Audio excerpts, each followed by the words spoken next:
everybody, Jim Eets here again. Thanks for tuning into my channel. Hey, I wanted to start off this episode talking about the other day my kids came home from school and they had a piece of paper, and on that paper it was saying that we could buy t-shirts for this young man in Kingsley, Iowa by the name of Ryan Bubke. Now this guy is in 7th grade, same grade as my girls, so they know him real well and they really like Ryan. He's a really nice kid. Well, Ryan's got ALD, and ALD is a really complicated thing to say what it's really called. It's about that long. So without trying to pronounce what it is, I'm just going to post it right here. So that's the name of what this is, and I just wanted to give a shout out to Ryan and his family.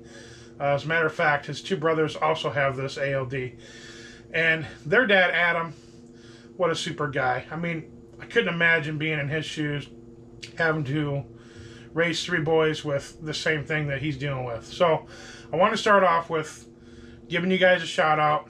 Adam, you're doing a great job. You're a great dad.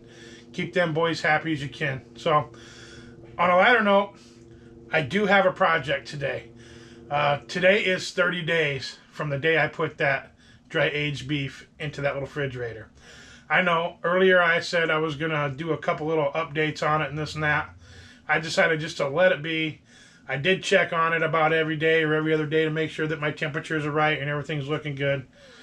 Tell you what, it's looking pretty good. I am really, really excited about chopping into this, seeing what it looks like and seeing what I think. So if you want to be part of that, stick with me and we'll show you how it's done. Alright everybody, I didn't mention in the intro, but I got my buddy with me today. He wanted to sit in and check out the dry aged beef. This is Timothy. So he is special, so make sure you comment on that and give him some Alright, so I'm going to start off with taking a look at the beef inside the refrigerator here. Before I even take it out, this is what it's looked like the whole time I put it in there. So I haven't touched it. I've only opened the door maybe every other day or so to make sure the temperature's right and everything. So in my opinion, it looks really good. So let's take a look at it real quick.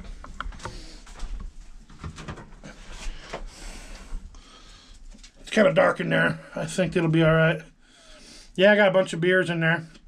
I did notice when I put the beers in there that it did hold temperature really good. And as I slowly took them out, the temperature got higher and higher. So I had to keep replacing my beers, which isn't a bad thing. So, all right, so I'm going to take it out of the fridge and then we're going to slice it up.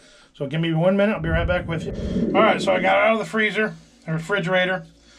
I mean, it looks gnarly. Look at it. It looks like some heavy jerky, but that's normal. It's what it's supposed to look like. It's pretty hard. You can tell it really dried. This is the bottom part. It's going to be a task to slice it open and get it going. I hope my knife is sharp enough. So, all right. So, what I was told is the best way that I was showed to slice a bit off the ends, like this, and then slice it into steaks and then trim the rest of it after that. It's a lot easier from what I was told. So, I'll start off with trying to chop off this end here. Alright, so I wasn't man enough to cut it. It was hurting my hand, so my special guest here to help me slice it up. So here's what it looks like on the inside. I think it looks pretty good. And now I'm going to try and slice it in the middle, about halfway. We'll see what the inside, the middle side really looks like on this.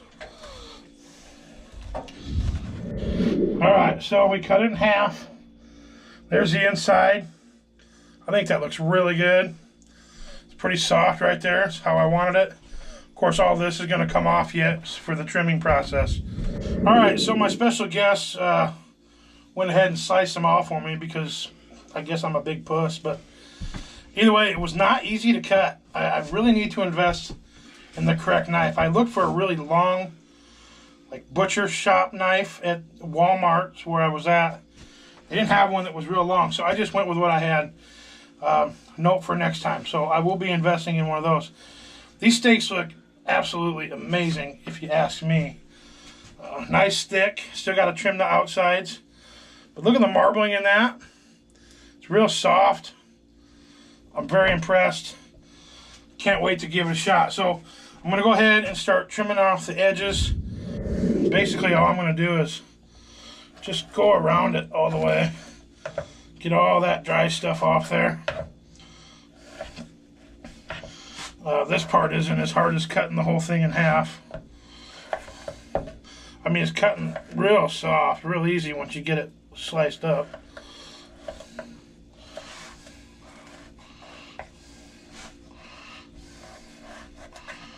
And it goes really quick this way, so maybe even a little bit more of that fat. So it's not a huge piece of steak after you get it all trimmed, but really tasty, and I can't wait to give it a shot. So I'll go ahead and trim the rest of these up, and we're gonna fire this Blackstone up, and we're gonna give it a taste test. All right, so I got it all trimmed up. I did leave a little fat on there because, in my opinion, fat is flavor. That's good. I think it looks amazing. I mean, you can see how bright red it is still on the inside. Can't wait. My buddy Timothy is as excited as I am, if not more. So he's got a lucky guy at his house. His dog's going to love the pellicle because I don't really know what to do with the pellicle. People say you can make soups with it, grind it up for burger, a few other things. But, you know, I want to be on the good side of this big, huge German Shepherd. And I think that's one way to do it. So he'll be happy as well. So, all right, I'm going to fire up this Blackstone.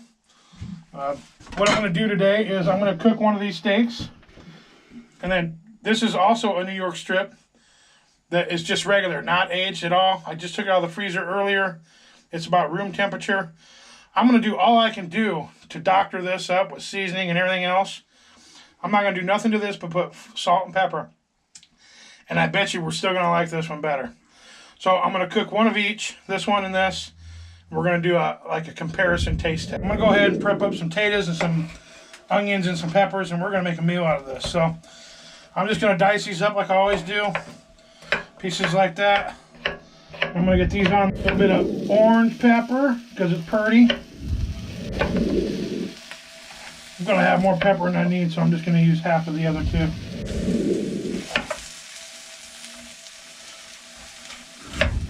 And, of course, my cookies flavor enhancer, which I love on my veggies. So, load this on, stir it up. Alright, I got my veggies where I like them. I'm going to slide them over to the side. Keep them warm. I do have this side off, but there's plenty of heat there to keep it plenty warm. Okay, so now for the meat.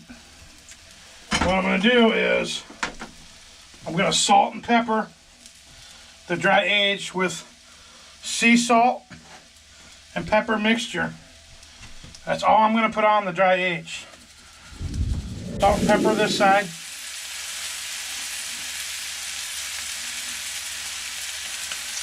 Okay, and then I got my regular steak. I'm going to season it. I'm going to season it with this steak and chop seasoning. I'm going to use this pretty heavy because it's not that strong. And then also some salt and pepper as well to go on it. I'm really going to doctor this up. I want to see what the difference is between this normal and this seasoned up real heavy. Salt and pepper. Down it goes.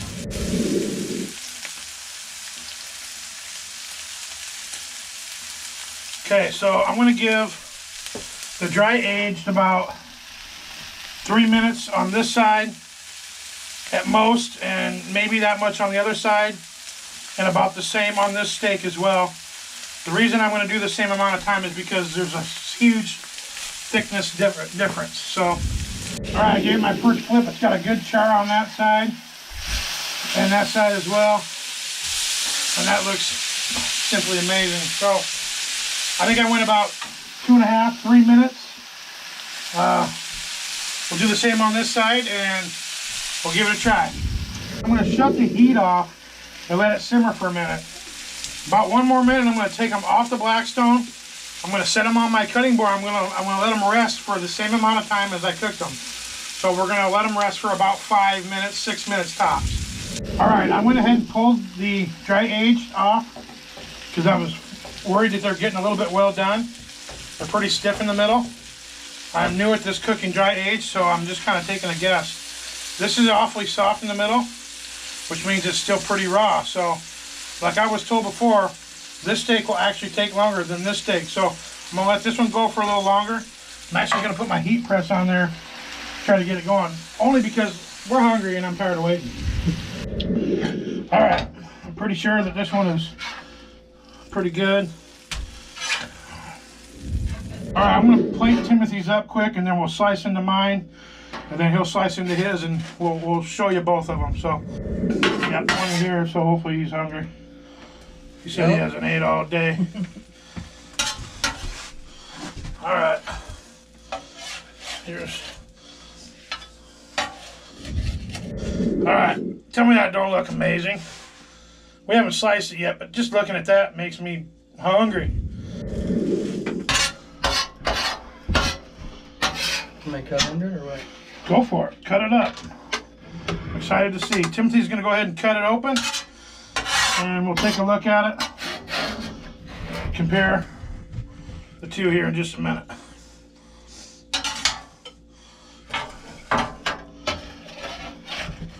And here's mine.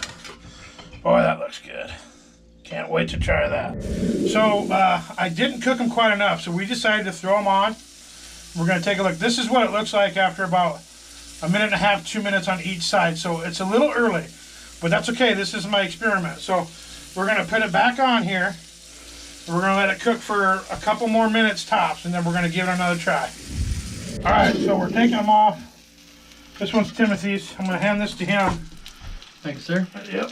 And then I'll go ahead and slice this one in half. I'm going to cut it right in the middle. See what we think. Boy, that's soft. See, I like it that way. It's a little bit rare, but if I let it set for a couple minutes, it'll cook a little bit more. But that's really good. I like that. That thing just went right through it like it wasn't even nothing to cut. So now, let's cut the other one, the one that was not dry aged, right in the middle, and see if we can tell a difference. I mean, it's still pretty soft. I mean, but a little bit harder than the other.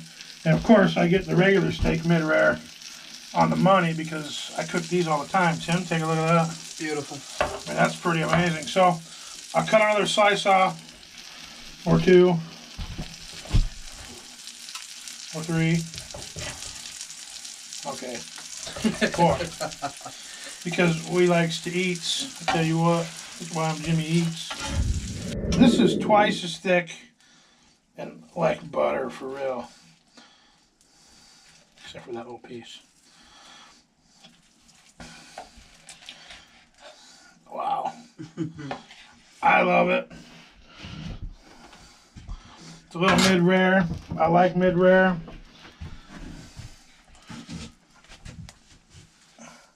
Looks good to me. I don't know about my viewers, but I don't mind it. Well, there it is. I got a couple slices into it. The whole product all together. Of course, I've had a couple nibbles on it while I was off camera. I'll tell you what, this is pretty good. I mean, I can definitely tell a difference in the flavor. I didn't put nothing but salt and pepper on there. And I mean, you don't need any flavor. It's got its own. This one here, of course, this New York strip is amazing. That's what I buy every time. But with all that seasoning that I put on there, it isn't any better tasting than this by all means, for sure. And the tenderness is definitely different. So 30 days I love. Honestly, I cannot wait to get another one and go a little further. So I've had other people say, oh, go 50, you know, go 55, go 45. They all seem to think that 30 is good, but not quite as the same as a little bit more. I tell you, it's hard for me to not dig into it that early, though. So, okay, so just to have a little taste test in front of you. This is a dry aged. I'm going to take a little chunk of that, which just went like nothing to cut it. I mean, that's kind of a fatty piece. Try that. That looks really good to me. That's how I like my steak. It's really good. So I'll give it a taste.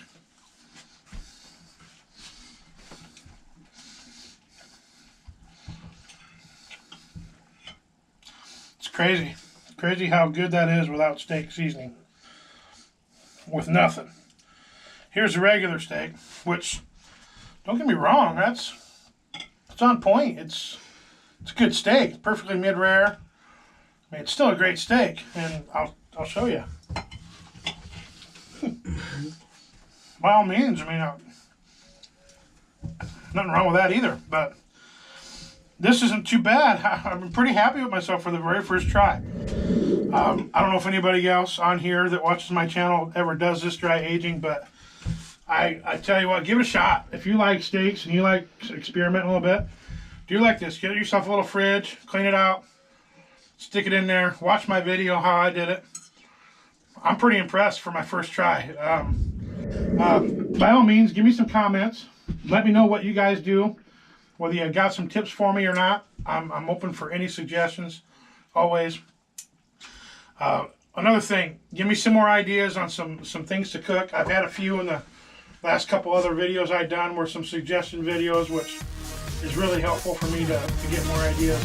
And I kind of like to know what y'all want to see. So if you haven't hit the subscribe button, you know the process. Hit that little button, hit the bell after it, so you get some notifications when I do some more. By all means, give me some more comments and tell me what you think. So, tell you what, this thing's gonna reach out and bite me if I don't hurry up and bite it. So, I'm getting hungry. I'm Jimmy Eats, and I'll tell you what, that's just what I'm gonna do, everybody. I'm gonna eat. Have a great night.